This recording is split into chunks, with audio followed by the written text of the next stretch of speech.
अस्सलाम वालेकुम dear students. मैं इम्तियाज़ हुसैन फिज़िक्स 9th क्लास आपके साथ। आज हम एक और टॉपिक के साथ हाजिर है जिसका नाम है फ्रिक्शन। मैं आपको फ्रिक्शन और उसकी टाइप्स बताऊंगा। फ्रिक्शन क्या है, कैसे होता है, किस चीज़ पर डिपेंड करता है, इसकी डेफिनेशन मतलब इसके बारे में सब कुछ हम इस लेक्चर के अंदर जानेंगे। डियर स्टूडेंट्स, फ्रिक्शन लफ्ज़ जो है ना, इस लफ्ज़ की क्या मीनिंग है? फ्रिक्शन लफ्ज़ की, इस लफ्ज़ की मीनिंग है रुकावट, रोक, एब्स्टेकल्स। एब्स्टेकल्स मीन रुकावट है। ठीक है, हम इसको यहाँ पर लिख लेते हैं। क्या है? रुकावट। फ्रिक्शन माने रुकावट। फ्रिक्शन की डेफिनेशन क्या है? अब फ्रिक्शन की जो डेफिनेशन होगी वो क्या होगी कि the force that resist relative motion between two surfaces. मतलब ऐसी फोर्स जो कि दो सरफेसेस में से, मतलब उन दोनों के दरमियान में जो मोशन हो रहा है ये उसको रेजिस्ट करेगी। रेजिस्ट माने रोकना। ठीक है, अब इसकी एक और भी डेफिनेशन है जो कि हम खुद से बना सकते हैं। एक और डेफिनेशन इसकी क्या होगी जो हम खुद से बना सकते हैं? The force which opposes the moving body. एक ऐसी फोर्स जो किसी मूव करने वाली बॉडी को रोकती है। कब? On the surface of another body, जब वो बॉडी किसी और बॉडी के सरफेस पर मूव कर रही हो। मतलब फ्रिक्शन में लाजिम है कि दो बॉडीज का आपस में कांटेक्ट में रहना। जब तक ये दोनों बॉडीज कांटेक्ट में रहेंगी तब तक फ्रिक्शन प्रोड्यूस होता रहेगा। अब जो सरफेसेस होते हैं, जो ऊपरी सतह होती है, वो किसी बॉडी की कहीं पर क्या होता है, स्मूथ होती है और कहीं पर रफ होती है। अब रुकावट हमें कहाँ पे मिलती है ज़्यादातर? आप सोचें। रुकावटें ज़्यादा हमें वहाँ पे मिलती है जहाँ पे एब्स्टेकल्स ज़्यादा होती है, जहाँ पे रोड में, रास्ते में या जिधर भी हम जा रहे हो वहाँ पे ऊंचाई नीचाई, या फिर ऐसा सरफेस जहाँ से हम चल नहीं सकते। मिसाल के तौर पे हम रेत पे चल रहे हैं या पानी में से चल रहे हैं तो वहाँ पे हमें रुकावटें लगती है ना। तो ये रुकावट जो हमें लग रही है एक सरफेस का दूसरे सरफेस, अब देखें हमारा पाँव जो है वो रोड के साथ कांटेक्ट में है, हमारी गाड़ी का जो व्हील है वो रोड के साथ कांटेक्ट में, वो आपस में टच है। अब इन दोनों के दरमियान में जो रुकावट गाड़ी को फील होगी चलते हुए, वो ही रुकावट हम कहते हैं क्या है? फ्रिक्शन है। ठीक है, अब इसकी क्या है? ये फ्रिक्शन को हम कह सकते हैं कि ये it is a self adjusting force. मतलब फ्रिक्शन क्या चीज़ है? ये एक सेल्फ एडजस्टिंग फोर्स है। ठीक हो गया। अब इसके थोड़ा सा आगे चलते हैं कि इस फ्रिक्शन की डेफिनेशन तो हमें पता चल गई। अब इसका थोड़ा सा आगे चलते हैं कि फ्रिक्शन जो है वो क्या करता है? डिपेंड करता है। डिपेंड किस चीज़ पर करता है? रफनेस पर। मतलब जहाँ पर जिस सरफेस पर कोई बॉडी मूव कर रही है, जिस तरह से एक व्हीकल है, आपकी बाइक है, वो आप एक रोड पे चला रहे हैं, रोड पे आपसे आसानी से चलेगी। अगर आप उसी बाइक को एक ऐसे रास्ते पे चलाएं जो कच्चा हो और मिट्टी से भरा हुआ हो, तो क्या उतनी आसानी से चलेगी? नहीं, वहाँ पे रुकावट फील होगी। कहीं कहीं पर रास्ते में, कच्चे रास्ते में मट्टी मट्टी का ढेर आ जाता है ना, रेत का ढेर। वहाँ से जब हम गाड़ी चलाते हैं तो गाड़ी को बहुत ज़्यादा दिक्कत होती है। वही जो मट्टी का ढेर है, रुकावट है, रेत का ढेर है, वो क्या है? आपकी व्हीकल को रफनेस प्रोवाइड कर रहा है। मतलब आपकी व्हीकल के टायर उसमें फंस रहे हैं। ये क्या है? रफनेस है। मतलब हम कह सकते हैं ना कि फ्रिक्शन डिपेंड करता है रफनेस पर। रफनेस जितनी बढ़ाएंगे फ्रिक्शन उतना बढ़ेगा, रफनेस जितनी घटाएंगे फ्रिक्शन उतना कम होगा। ठीक हो गया डियर स्टूडेंट्स। अब फ्रिक्शन जो है वो एक और चीज़ है कि friction always act in opposite direction of moving body. मतलब जिस डायरेक्शन में कोई भी बॉडी मूव कर रही है तो फ्रिक्शन उसके अपोजिट डायरेक्शन में काम करेगा। हमें चलते हुए रुकावट क्यों होती है? अगर हम किसी चीज़ को पीछे से धक्का दें तो वो आसानी से चल जाएगी। अगर कोई चीज़ आगे जा रही है और हम आगे से उसे पीछे की तरफ धकेल रहे हैं तो उसे रुकावट होगी ना। तो ये रुकावट क्या करती है? ये भी अपोजिट डायरेक्शन में लगती है। ठीक है, इसकी डायरेक्शन हमेशा किधर होती है? अपोजिट होती है। फ्रिक्शन की फोर्स जो है वो, फ्रिक्शन जो है वो डिपेंड करता है किस चीज़ के ऊपर? रफनेस ऑफ द सरफेस पर। फ्रिक्शन को एक और नाम से जाना जाता है क्या? Self adjusting force. फ्रिक्शन की डेफिनेशन आपको पता है, the force that resist relative motion between two surfaces. ठीक हो गया। अब थोड़ा आगे चलते हैं। इस फ्रिक्शन की जो है वो कुछ टाइप्स भी है, उन टाइप्स को पढ़ते हैं कि टाइप्स इसकी क्या है और वो क्या कहती है। एंड डियर स्टूडेंट्स, तो इसकी टाइप्स जो है वो 3 है, चौथी भी है, लेकिन यहाँ पर 9th क्लास है तो यहाँ पर 3 पढ़ाई जाती है। तो सबसे पहले वाली जो है वो स्टैटिक है, फिर स्लाइडिंग और उसके बाद रोलिंग। मतलब ये 2 टाइप हैं जिनमें बॉडी मूव करती है और स्टैटिक में बॉडी रेस्ट में रहती है।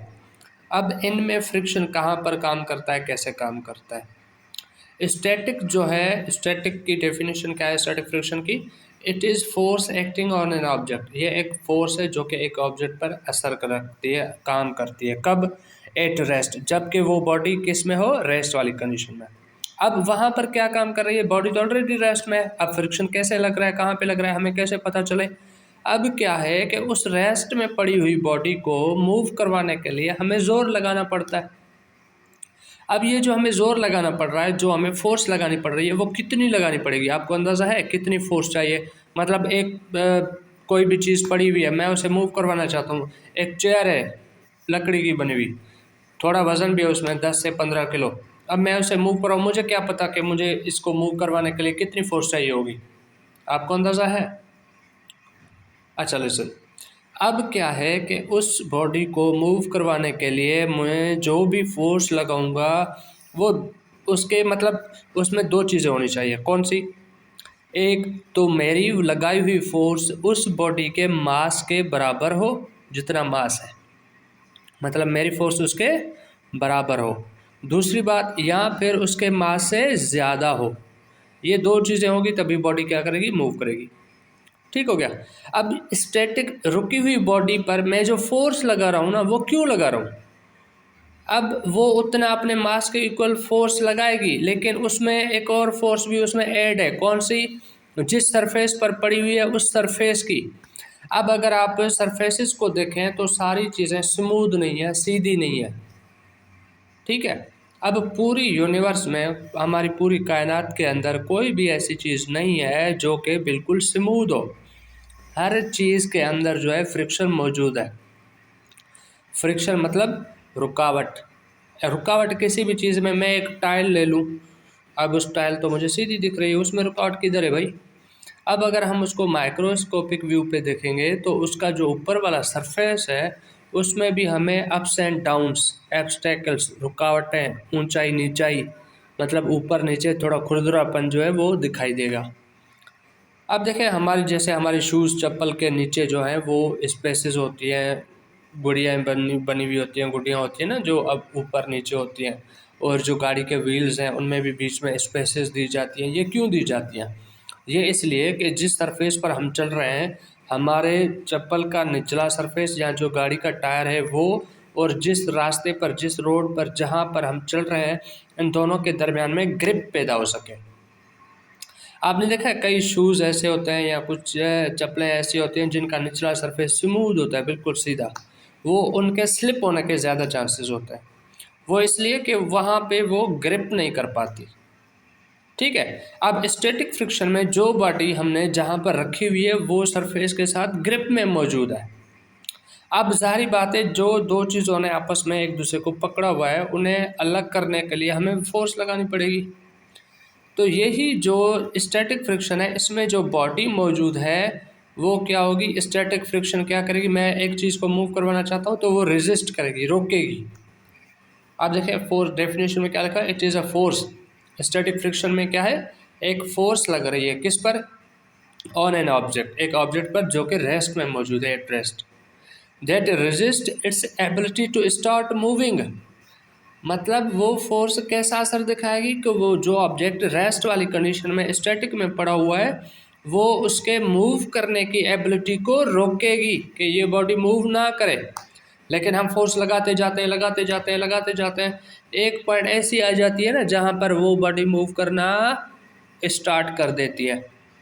जहाँ पर वो बॉडी मूव करना स्टार्ट हुई है ना, उस पॉइंट को हम क्या कहते हैं? Static limiting friction. मतलब अब स्टैटिक फ्रिक्शन की लिमिट आ गई, अब उसकी हद आ गई है।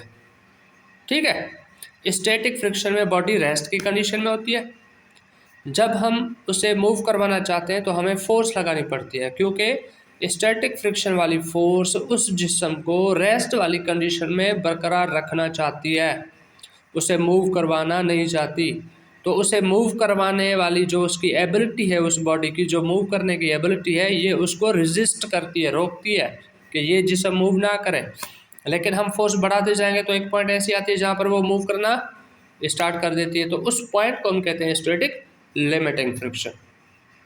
ये स्टैटिक फ्रिक्शन की डेफिनेशन, और आई होप कि आपको स्टैटिक फ्रिक्शन समझ में आ गया होगा। अब चलते हैं स्लाइडिंग फ्रिक्शन की तरफ। मैंने आपको बताया कि दूसरी टाइप स्लाइडिंग है, लेकिन यहाँ पर पहले मैंने काइनेटिक लिख दिए। अब आप सोचेंगे ये क्या है, तो मैं आपको बता दूं कि काइनेटिक फ्रिक्शन जो है ना, it is not a type of friction. ये फ्रिक्शन की टाइप नहीं है। इसमें स्टैटिक में बॉडी कौन सी कंडीशन में थी, रेस्ट में।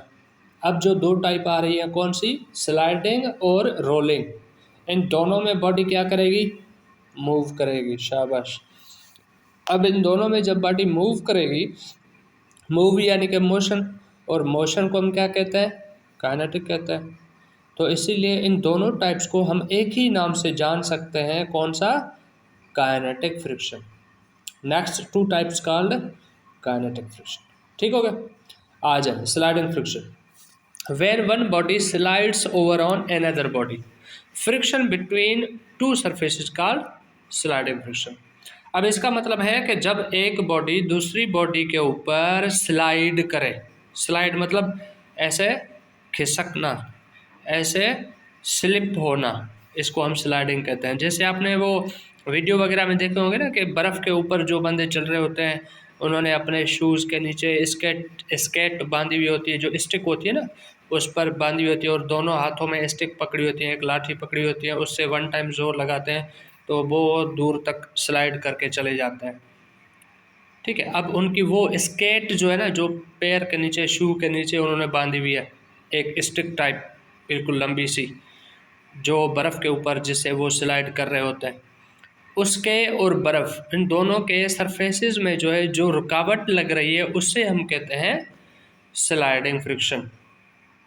अब स्लाइडिंग फ्रिक्शन में जितनी फोर्स लगानी पड़ रही है, उतनी हमें स्टैटिक फ्रिक्शन में नहीं लगानी पड़ रही थी, मतलब ज़्यादा लगानी पड़ रही थी।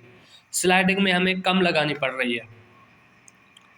स्टैटिक में बॉडी आगे जाके रुक जाएगी, फिर लगानी पड़ेगी, फिर रुक जाएगी, फिर लगानी पड़ेगी। स्लाइडिंग में हमने वन टाइम, वो आपने देखा ना, उस स्केटर के हाथ में दो स्टिक होती हैं, वो वन टाइम ऐसे ज़रा सा जोर लगा के पीछे की तरफ धक्का देता है और ख़ुद आगे चला जाता है, तो वो बहुत दूर तक चला जाता है।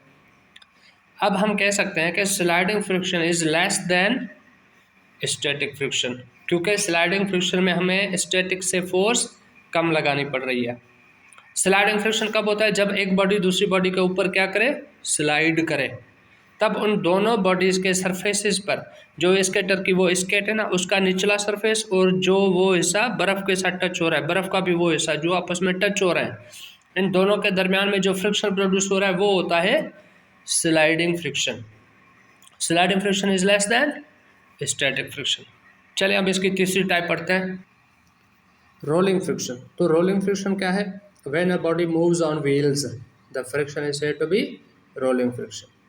जब एक कार चल रही है, ट्रक चल रही है, बाइक चल रही है, साइकिल चल रही है, अब उनके व्हील जो है वो रोड के साथ कांटेक्ट में है।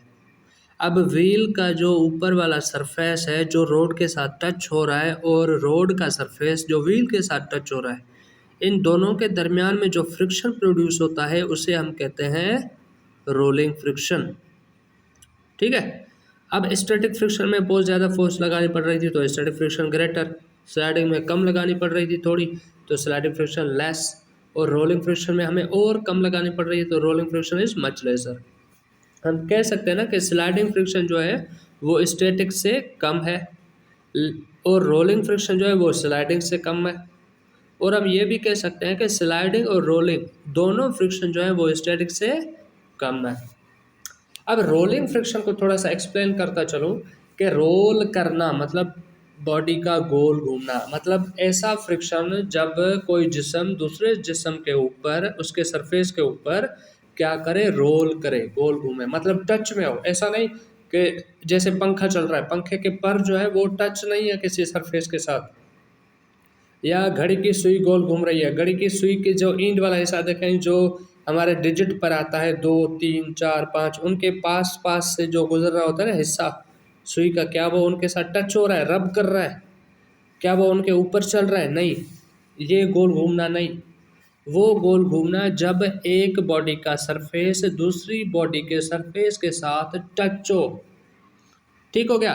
जिस तरह से गाड़ी के व्हील्स हैं वो रोड के साथ टच होते हैं, उनके ऊपर ऐसे घूम नहीं रहे होते, उनके साथ टच होते हैं, तब उन दोनों के दरमियान में जो फ्रिक्शन होता है उसे हम क्या कहते हैं? Rolling friction.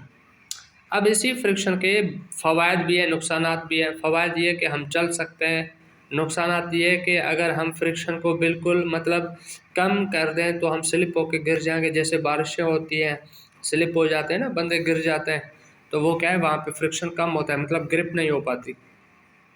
फ्रिक्शन को हम किस तरह से ज़ाहिर करते हैं और इसकी इक्वेशन जो है वो क्या है, तो वो मैं आपको बता दूं। फ्रिक्शन मैंने जैसे आपको पहले ही बताया कि ये जो है ये डायरेक्ट प्रोपोर्शनल है किस चीज़ के साथ?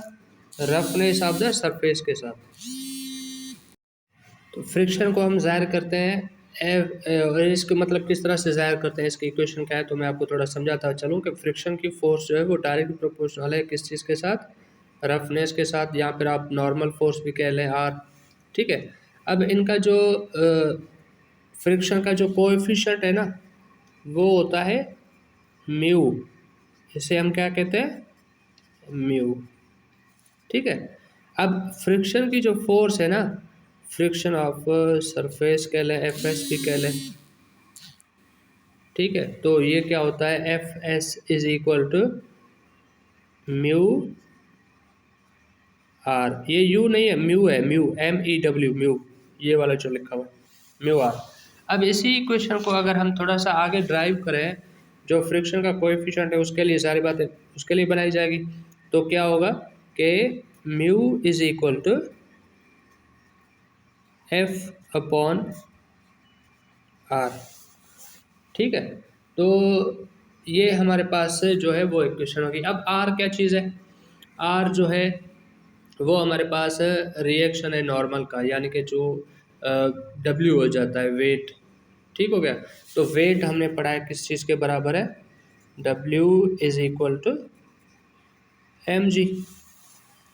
ठीक है, तो हम ये कह सकते हैं ना कि अगर मैं F के लिए दोबारा से इस तरह से बनाऊं, या इसी को मैं अगर रीअरेंज करूं, तो ये वाली R जो है वो रिप्लेस हो जाएगी किसके साथ? mg के साथ। तो हम इसको लिख सकते हैं ना किस तरह से? F is equal to mu mg, इस तरह से भी मैं इसको लिख सकता हूँ। ठीक है, लेकिन म्यू के लिए बनानी है, फ्रिक्शन के लिए बनानी है, तो मैं उसको इस तरह से लिखूंगा। ठीक हो गया डियर स्टूडेंट्स? आई होप कि आप लोग समझ गए होंगे, फ्रिक्शन आपको पूरा समझ गया होगा, और आपको नहीं पर आप फ्रिक्शन को पूरा समझ गए होंगे। और इसकी तीनों टाइप्स, अगर कोई क्वेश्चन हो, कुछ भी हो, तो आप हमसे पूछ सकते हैं इन कमेंट सेक्शन। सब्सक्राइब करें, शेयर करें, दोस्तों को कहें कि हमारे चैनल को सब्सक्राइब करें, हमारी वीडियोस जितना हो सके पूरी देखा करें, थोड़ी देख के फिर छोड़ा नहीं करें या आगे पीछे ना किया करें। आप उसको ध्यान से देखा करें, पूरी वीडियोस देखा करें, ताकि हमें भी सपोर्ट हो और आपका भी भला हो जाए। Thank you. अल्लाह हाफिज़।